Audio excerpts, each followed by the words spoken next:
ان کی متعلق بھی ابو رفیع صاحب مغلی واشنگٹن نے وفات کی تلاوی کو موازنہ لگائے کی وفات کی ہے.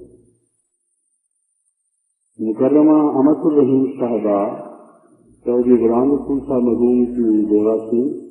اچانک دل کا دورہ پڑنے سے وفات پا گئی. غلام مصطفیٰ ظفر شہر جماعت احمدیہ ڈگری ضلع سرکار کی والدہ تھی. کل انہوں نے مجھے ملاقات کے دوران بتایا کہ جیسے کہ تکلیف آئے تو اچانک ان کی والدہ کی وفات کی اخبار میں فرمائے. تازہ بیگم اہلیہ چودھری فضل احمد صاحب مرحوم بھوپال والا ضلع سیالکوٹ وفات پا گئی ہیں. چودھری فضل احمد صاحب مرحوم امیر جماعت سابق امیر جماعت احمدیہ کراچی و سنڈیکیٹ میں کام کیا کرتے تھے اور امیر جماعت احمدیہ کراچی بھی رہے ہیں کسی زمانے میں. ان سب کی انشاءاللہ نماز اثر کے مان بعد نماز جنازہ ہوگی.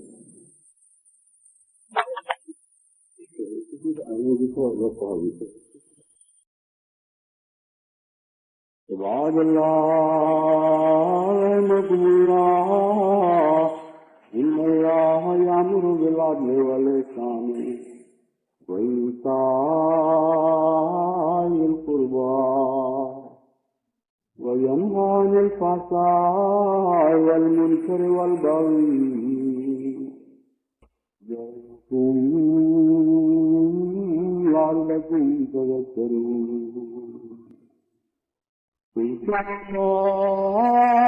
الله يذكركم ويستجب لكم